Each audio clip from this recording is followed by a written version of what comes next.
Bonjour tout le monde, je m'appelle Simon et voici un nouvel épisode de À chacun son rôle, un podcast où nous invitons quelqu'un à lire et à discuter d'un jeu de rôle avec nous. Aujourd'hui, mon cohorte Maxime et moi accueillons Pierre-Philippe pour parler du jeu Beak, Feather and Bone. Dans les notes de l'épisode, vous allez trouver le lien vers le jeu d'aujourd'hui ainsi que tous les autres jeux mentionnés au courant de la discussion. Pour se mettre en contexte, Big Feather and Bone est un jeu auto-édité par Tyler Crumrine, sorti en 2020. C'est un jeu d'étiquetage de cartes. Il est disponible sur la page itch.io de l'auteur. Et maintenant, allons rejoindre les autres pour la discussion. Bonne session!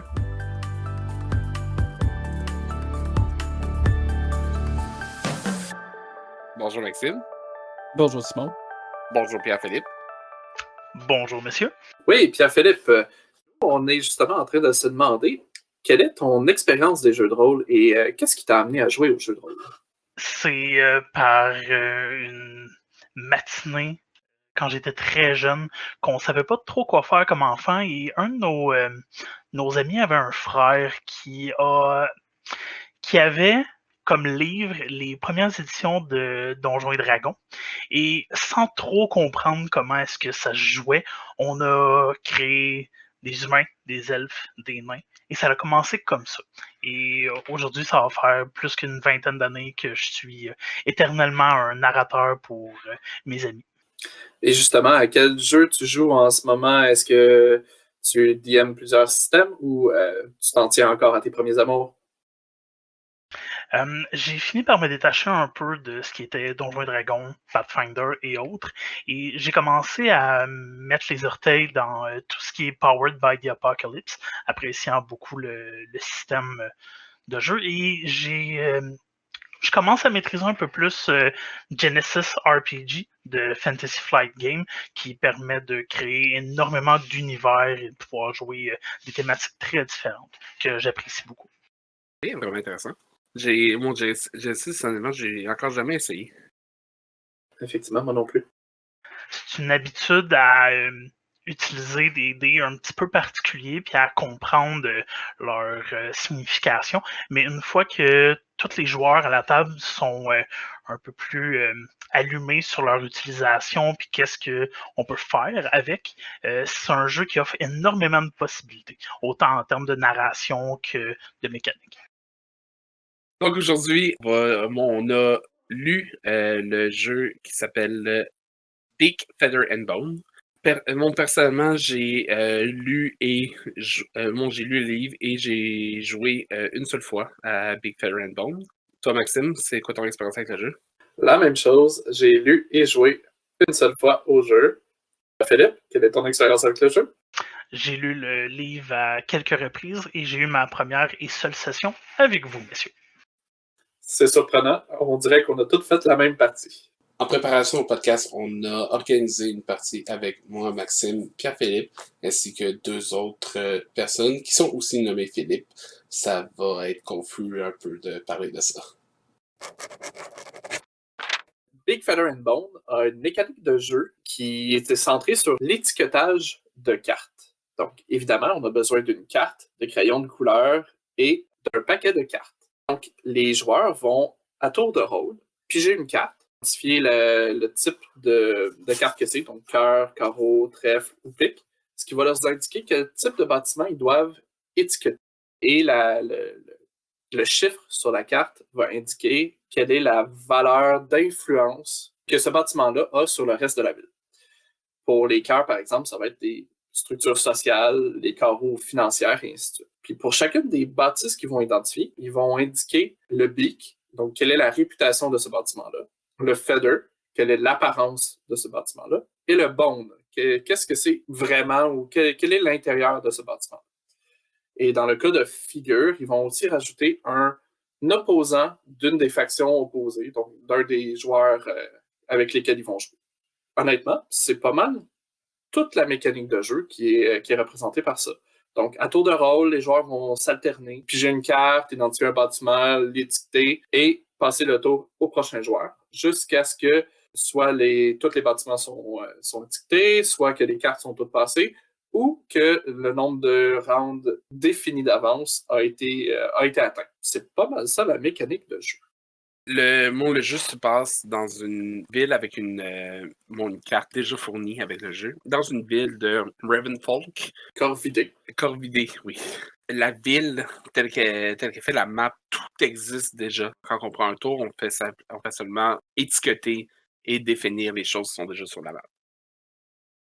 Les joueurs ont chacun contrôle, ou du moins étiquette les choses depuis le point de vue d'une faction qui est déterminée au début. On a des factions comme les mages, les mineurs, les fermiers, les rangers, les voleurs, les soldats, les vieux, les marchands, etc. Il y en a une dizaine à peu près en tout.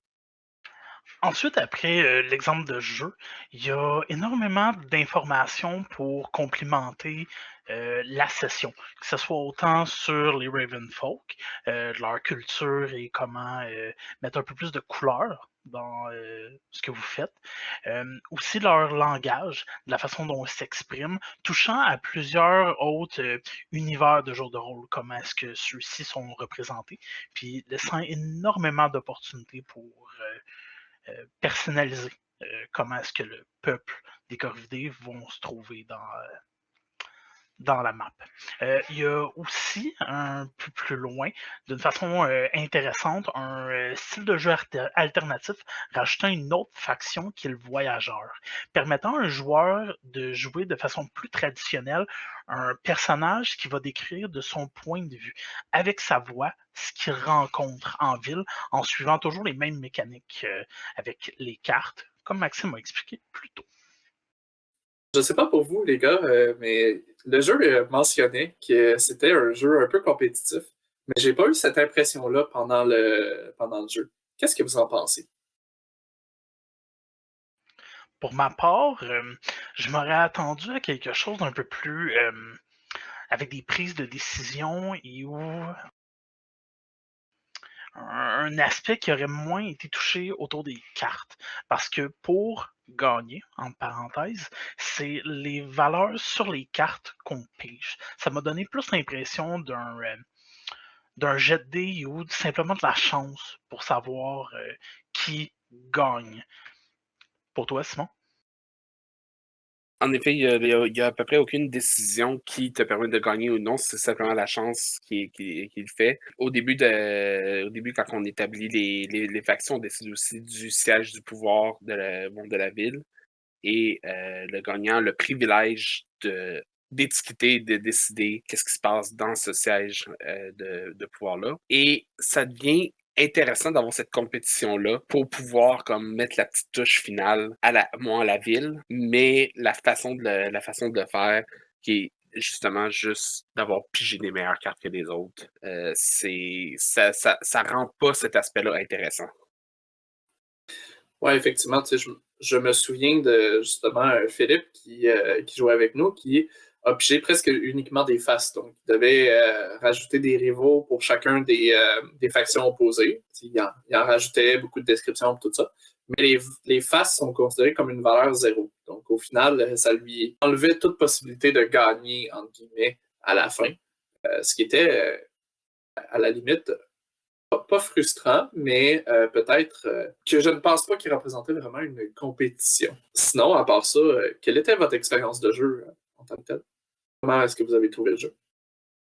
J'ai adoré l'aspect créatif. Bon, inventer des histoires pour les bâtiments. Le fait d'avoir une faction, c'est vraiment intéressant pour canaliser un peu faire les restrictions autour de qu'est-ce qu'on pouvait créer. Avec la valeur des cartes aussi qui aidait un peu à donner quand tu pigeais un 2, ben, tu faisais un bâtiment moins important que quand tu pigeais un 9, par exemple. J'ai aimé aussi que ce monde d'être capable de construire sur les décisions que les autres ont fait. Justement, autre Philippe, qui, qui durant la partie avait fait un espèce de bloc de pierre noire qui était convoité un peu par tout le monde, puis qui était une espèce d'endroit sacré qu'il fallait pas y toucher. On a réussi à quelques reprises à le lier à d'autres bâtiments avec d'autres factions. Ça, je trouvais ça vraiment intéressant. Pour ma part, c'est l'aspect plus coopératif. Si le livre met pas énormément l'emphase sur la compétition, par contre, sans cesse, il mentionne d'essayer de construire sur les réponses des autres. Pas simplement sur, pour l'exemple qu'on a utilisé avec Philippe, la roche qui était convoitée par toute la cité, mais aussi par les personnages.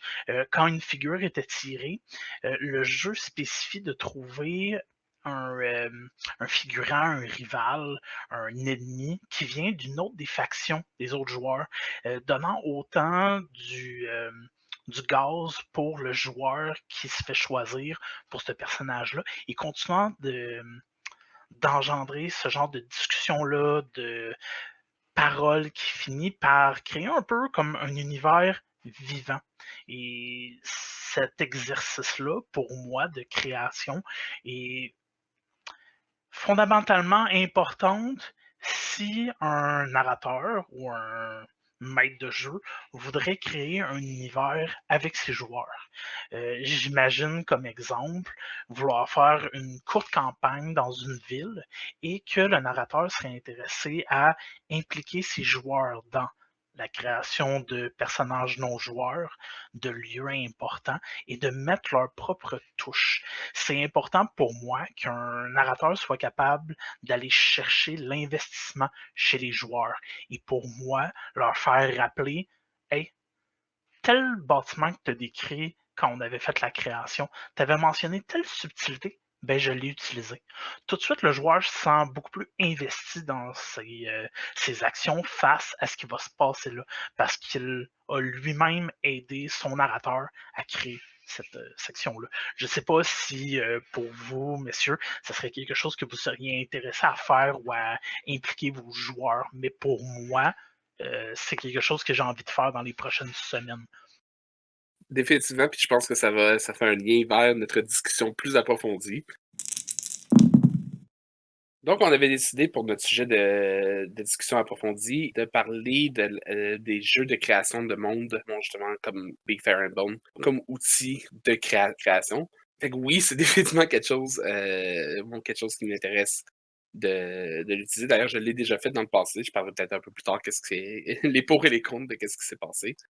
Je pense que ce jeu-là, dans le fond, ça enligne vraiment dans une direction qui est de plus en plus commune dans les jeux de rôle. Beaucoup de jeux maintenant demandent, lors de la création de personnages, aux joueurs de s'impliquer un peu dans la création de monde. Par exemple, en disant de définir des personnages non-joueurs, définir des organisations, définir, par exemple, comment fonctionne un tel élément dans l'univers. Il y a des jeux qui sont, par contre, vraiment centrés sur cette création-là. Pour ceux qui ont déjà passé une session 0 à écrire le background de leur personnage, définir des rôles, puis qui se sont dit « Hey, pourquoi c'est pas le jeu au complet, cet élément-là? » Ben, ces jeux-là, c'est vraiment quelque chose qui a poussé le principe au plus loin. Je vais nommer quelques jeux qui sont, entre autres, des inspirations de Feather and Bone ou qui sont dans la même veine. On peut parler, entre autres, de Quiet Year, qui est une inspiration directe pour Big Feather and Bone, qui est lui aussi constitué d'un jeu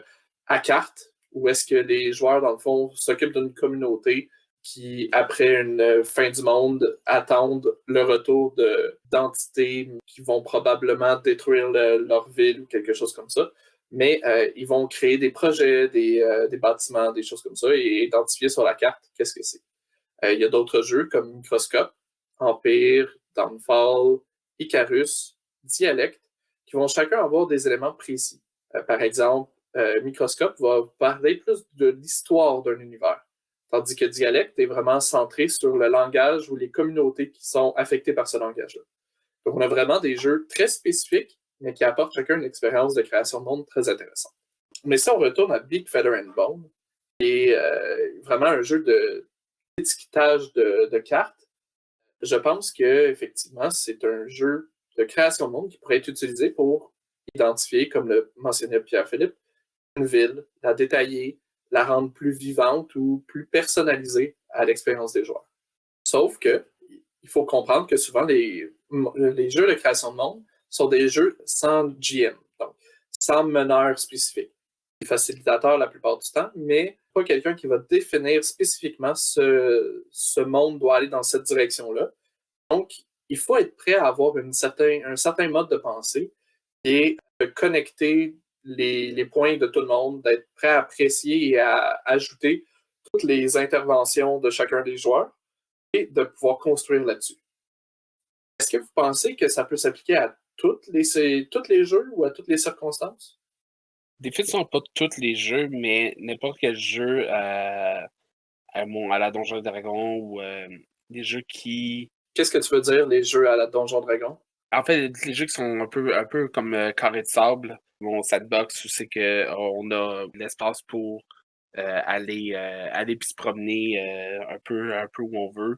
Il y a définitivement des belles choses à faire là-dedans. Il y a des jeux qui sont beaucoup plus précis sur leur setting. La seule raison pour que j'ai dit ah oui, on peut utiliser ça n'importe quoi, je pense à un jeu comme genre Bands of Blades, que ce serait absolument pas une bonne idée en fait de faire ça vu son scénario comme extrêmement précis. Mais je te retourne la question. Si par exemple, tu décidais de définir une ville, par exemple, dans ce scénario précis, si tous les joueurs sont déjà dans la mentalité de ce scénario-là, ont déjà une idée de c'est quoi les grandes lignes, mais qu'il y a des éléments qui ne sont pas définis, par exemple la personnalité des joueurs, ou pas des joueurs, mais des personnages non joueurs, les villes, on pourrait utiliser ça dans les mêmes circonstances, non? Oui, par contre, encore une fois, la nature de Bands of Blade fait que on reste pas longtemps dans cette ville-là. On fait comme 2-3 games au maximum, puis on s'en va. Alors que créer une ville par exemple, Big Fair and Bone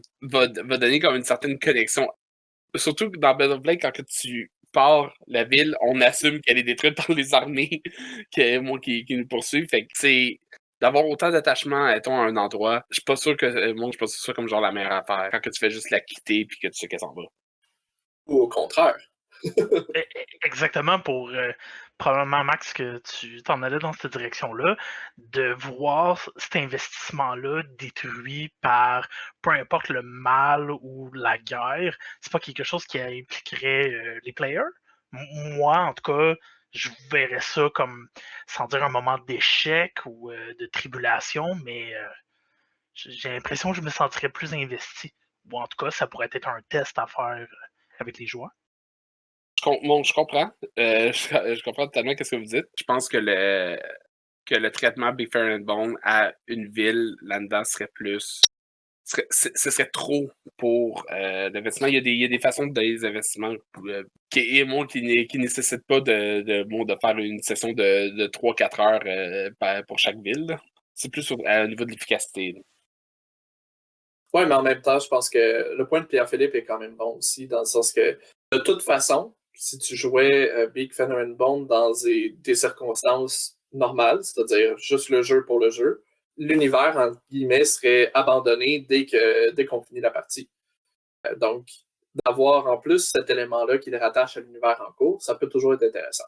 Mais je comprends aussi très bien ton point de dire c'est peut-être un peu excessif de le faire pour chacune des parties. J'ai pris un exemple assez extrême de Band of Blade. Je pense que c'est un peu ça le problème de l'exemple. Effectivement. Mais si exemple, on ferait le même exercice avec le prédécesseur de Bands of Blade, Blades in the Dark, de faire l'exercice sur la ville de Dustfall, ça, ce serait extrêmement intéressant. Je vous pose la question parce que ça vient de me venir. J'ai vu par le passé beaucoup de jeux qui ont cet élément-là de création de monde un peu intégré dans la mécanique de base du jeu. Ou plutôt, c'est comme un module qui vient se rajouter au jeu. Je pense à des jeux à la Pathfinder dans le sens de Kingmaker ou le jeu Rain, quelques jeux comme ça. Tandis que d'autres philosophies de jeu sont plus à dire je vais avoir une expérience de jeu très spécifique comme Big Feather and Bone, qui est d'identifier les bâtiments. Après ça, je vais changer de jeu pour avoir une expérience qui est encore plus spécifique on joue des aventuriers, par exemple, ou on joue tel élément. Donc, c'est des systèmes de jeu complètement différents, mais qui viennent s'intégrer dans le même univers de jeu. Est-ce que vous pensez qu'il y a une des solutions qui est la meilleure? Donc, par exemple, un jeu qui va intégrer on va dire, la création du monde, les interactions que les aventuriers vont avoir avec le monde, ce genre de choses-là, dans la mécanique, ou vraiment de distinguer un et l'autre pour avoir une expérience qui est beaucoup plus précise et mieux? Est-ce que vous avez une impression qu'il y a un des deux qui est mieux que l'autre? Pour Big Feather and Bones, une de ses forces, mais peut-être aussi une de ses faiblesses, j'ai l'impression que c'est sa simplicité. N'importe qui peut lire le document qui est à peine une trentaine de pages, qui est majoritairement rempli par des images, et comprendre comment jouer. Sauf que il y a aussi beaucoup de choses qui est laissé à l'interprétation des joueurs. Si un groupe est moins inspiré, le jeu va être un peu plus vide, moins élaboré, mais j'ai l'impression que n'importe qui voudrait s'asseoir et regarder le système pourrait trouver des façons de le personnaliser, de le complexifier un tout petit peu. Un paquet de cartes, c'est facile à utiliser, mais utiliser, exemple, des dés pour rajouter une profondeur qui touche un peu plus à l'univers dans lequel on veut l'utiliser, c'est facile. N'importe qui, sans avoir des années d'expérience, peut aller dans cette direction-là. Et ensuite, ça peut être utilisé pour plein d'autres systèmes. C'est sûr qu'il n'y a pas cette profondeur-là, exemple de géopolitique, mais si les joueurs sont intéressés à l'utiliser, ils peuvent facilement essayer de le décrire. Mais ça nécessite aussi que ces joueurs-là mettre le pas de l'avant et aille dans cette direction-là, aient des connaissances et essayer de pousser le système plus loin. Parce que dans les 30 pages qu'on a lues, il n'y a absolument rien qui parle de ce genre de situation-là. Et est-ce que tu as l'impression que c'est accessible aux nouveaux ou à des nouveaux joueurs? Ou est-ce que ça... J'ai ressenti un peu ça dans ce que tu disais. Est-ce que tu penses que quelqu'un qui n'est pas à l'aise avec ce genre de jeu-là va avoir de la difficulté à jouer à ce jeu-là? En plus de prendre que c'est pas un jeu de rôle traditionnel, qu'on crée un personnage, qu'on lui crée un historique et ensuite on le joue avec sa voix, c'est très facile pour n'importe qui de juste sortir des idées rapidement et essayer de même construire sur ce que les autres mentionnent. Pas besoin des dés traditionnels qu'on utilise pour tous les jeux de rôle, mais oui, j'ai l'impression qu'en dedans d'une heure de lecture, tout est compréhensible, facile, les thématiques sont simples et on parle de Ravenfolk depuis le début, mais c'est facile en un quart de tour de changer ça pour une ville d'humains, pour une ville d'elfes, de nains. Et aussi, il y a les cartes qui sont... il y a une carte qui est déjà livrée avec le livre, mais n'importe quelle carte vierge peut être utilisée. Donc, c'est facile pour n'importe qui arrive en possession du livre de facilement jouer à son niveau d'expertise et aussi à son intérêt. Donc, oui, n'importe qui est intéressé par soit les jeux de rôle et ou qui est familier avec des jeux de société peut très facilement se faire expliquer les règles et avoir un bon temps, je crois, avec le jeu. J'aimerais ça qu'on revienne un petit peu après sur comment adapter ou comment ce jeu-là peut s'adapter à d'autres univers. Mais j'aimerais t'entendre, Simon, sur est-ce que tu penses que c'est facile pour les nouveaux joueurs? La question initiale aussi. Pour qu'est-ce qui est des nouveaux joueurs, je pense que oui, c'est mécaniquement extrêmement simple. Pour les nouveaux joueurs, c'est probablement juste ça qu'on a besoin. Le fait, je sais on a tendance à penser que puisque c'est pas comme un jeu traditionnel, que c'est différent, puis ça peut être difficile à comprendre. Je trouve que justement, c'est le contraire. Quand il y a des joueurs plus qui sont comme nouveaux dans le jeu de rôle, etc., le fait de pas avoir d'expérience avec des jeux de rôle plus traditionnels peut rendre ça plus facile à rentrer dans l'état d'esprit que ça prend pour jouer à des jeux comme Big Fair and Bold qui sont juste pas juste, mais c'est des jeux de créativité collective. C'est un exercice de créativité à la base ce jeu-là. Puis malgré que c'est vraiment le fun de pouvoir utiliser cet outil, cet exercice créatif pour les parties, ça reste aussi comme juste un jeu créatif, mon de base. Je pense que personnellement, je préfère quand que ces outils de créativité-là sont directement dans le jeu. Par exemple, je pense qu'il y avait, on pourrait dire Legacy, Life Among the Runes. Définitivement. qui est un jeu post-apocalyptique où chaque personne va jouer une faction. Mais quand on choisit notre faction, on définit un peu le rôle de cette faction-là dans l'univers et ainsi l'univers en tant que tel. Puis il y a même à la première session des questions à répondre, des éléments sur la map à faire selon la faction qu'on a. Donc, juste le fait de choisir notre faction et de passer au travers de la création de la faction, créer le monde comme ensemble et en groupe, qui est comme genre un mini, même pas un mini, c'est quasiment Big Fire and Bone est quasiment plus simple que la création de faction dans Legacy.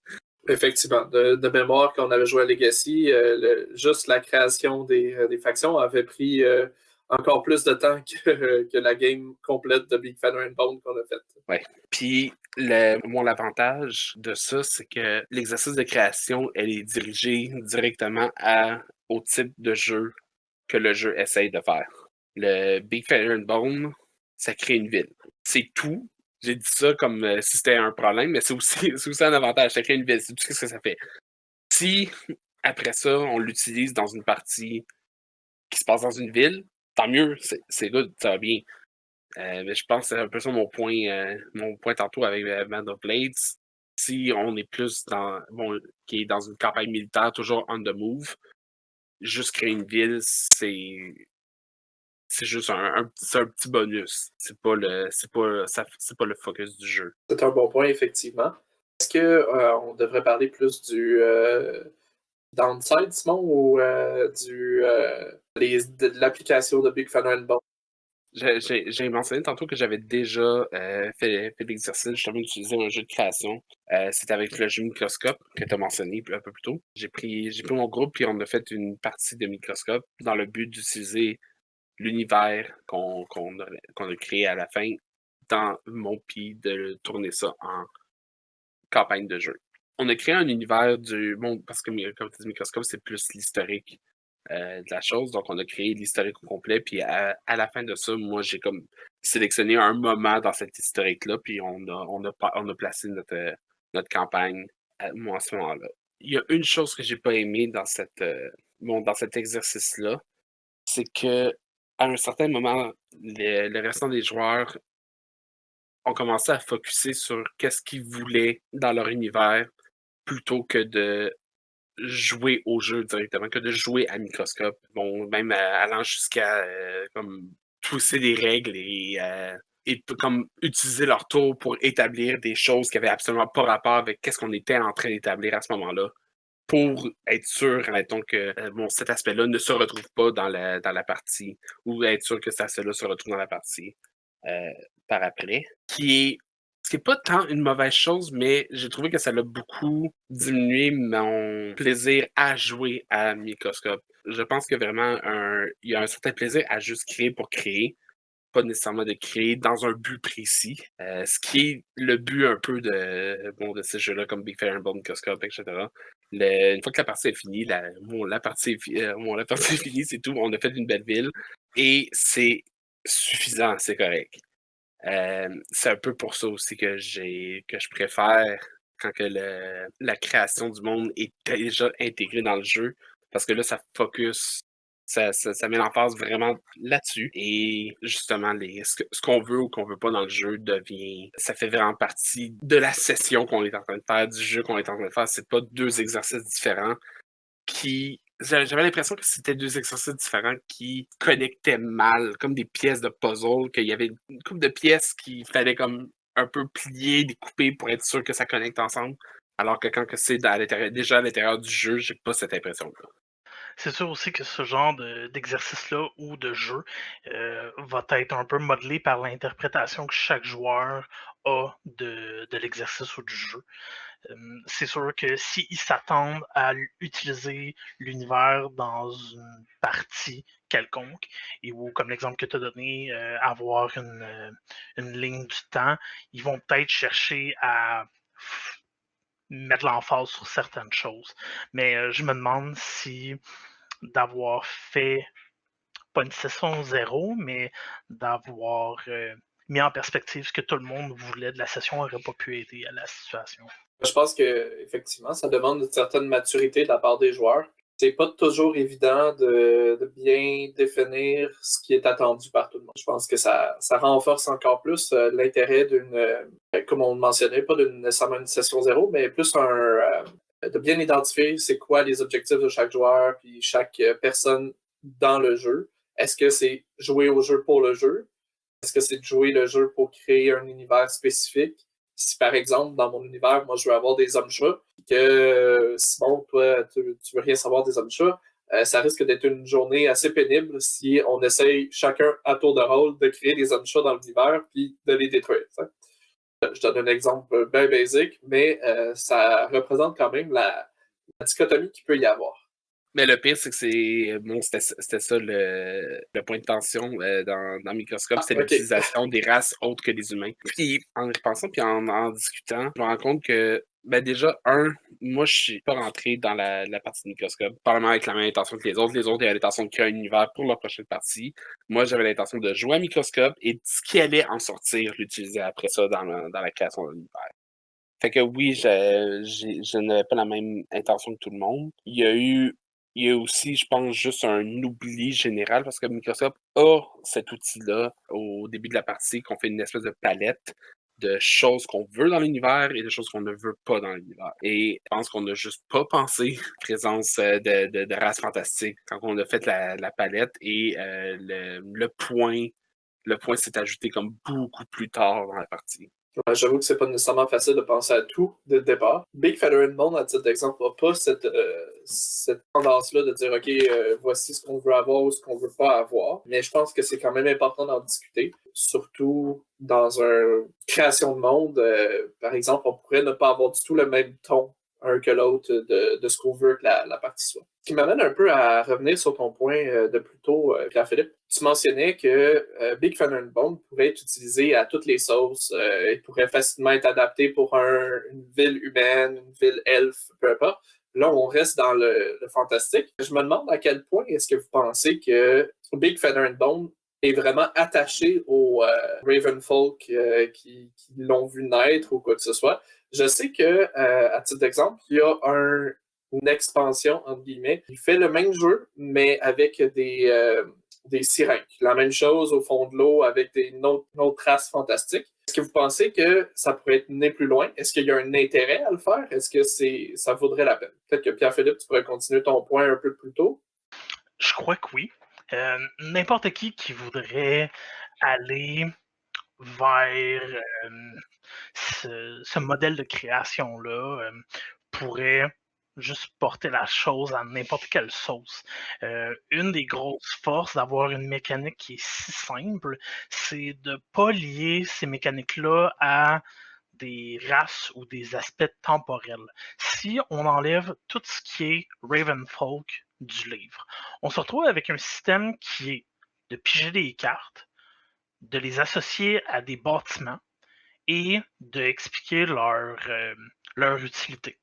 Et aussi de trouver avec les figures à travers le paquet de cartes des rivaux.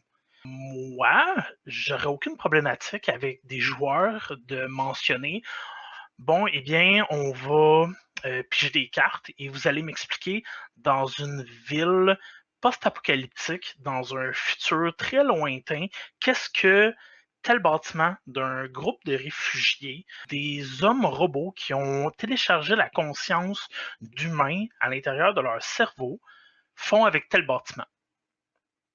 Le jeu se porte à ça. Il offre un aspect que probablement l'auteur a voulu impliquer par ses propres intérêts. Mais une fois tout ça décortiqué, on peut l'amener à n'importe quelle sauce. C'est même pas un exercice qui est complexe. Ça nécessite juste de laisser aller un peu plus son imagination. En effet, tu sais ce que tu as besoin pour adapter ce jeu-là, c'est une carte puis des factions. J'en ai parlé rapidement dans Big Fire and Bone, il y a différentes factions, les mages, les voleurs, etc. Dans le livre, la description d'une faction, c'est simplement le nom et une image. Mais cette image-là a quand même de donner justement une idée de où c'est qu'on s'en va, une thématique, etc. Mais dès que on fait nos propres images, nos propres factions, puis qu'on a une carte, on peut en effet faire ce qu'on veut. Probablement que oui, l'auteur a été avec ses propres intérêts. La seule chose que je vois, puis c'est pas nécessaire mécaniquement, mais la seule chose que je vois qui est intéressant à utiliser les Corvidés, les Ravenfolk, plutôt que quoi que ce soit, c'est dans l'esthétique, justement, le nom Big Feather and Bone rapporte à des, à des oiseaux carrément. Puis quand on définit justement le beak, qui est qui est la bouche, qu'est-ce que les gens pensent, parlent en fait du bâtiment, Feather le plumage, l'aspect l'aspect visuel, puis Bone l'intérieur, comment c'est construit, cette espèce d'outil mnémonique-là pour se rappeler c'est quoi les 3 éléments qu'il y a à faire. Ça, je pense que ça a un lien intéressant avec utiliser les Ravenfolk, mais ça s'arrête là. C'est pas nécessaire, c'était juste intéressant. Je donne comme exemple l'affaire de la portion avec les sirènes, ben, c'est Tail, Scale and Bone. Encore une fois, il y a une certaine compréhension. Le Tail, je ne suis pas trop sûr c'est quoi le lien avec la réputation, mais Scale pour l'apparence, Bone, encore une fois, qui vient sortir. Puis là, ça me fait rire un petit peu parce que je pense à ce qu'avait dit un de nos collègues joueurs la dernière fois, Philippe. Il avait mentionné est-ce que ça serait possible de jouer à ce jeu-là dans un petit village de la Gaspésie? Fait qu'au lieu d'avoir Big Feather and Bone, ça serait bouche, ceinture fléchée et os. Ou quelque chose du genre. Je donne des exemples puis j'exagère, mais est-ce que vous pensez que c'est possible d'aller dans un jeu peut-être plus moderne, même réaliste à la limite? C'est-à-dire, au lieu de jouer la communauté des fermiers, je joue la famille Tremblay. Définitivement, je pense avec ce qu'on dit. Tout ce que tu as besoin, c'est d'une carte et d'un outil pour définir le focus des joueurs. C'est tout. Je pense qu'effectivement, ça pourrait être intéressant. Une mécanique ou une expérience assez particulière, mais qui pourrait être intéressante à faire.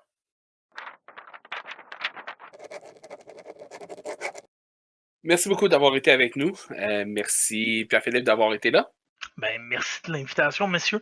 J'espère avoir l'opportunité de pouvoir jouer et de recommander cette aventure-là avec vous. Plaisir, définitivement. Merci à toi, Maxime. Merci à toi, Simon. C'est toujours un plaisir d'animer cela avec toi. Et merci surtout à vous. Donc, je vous souhaite une bonne lecture et bon jeu de rôle.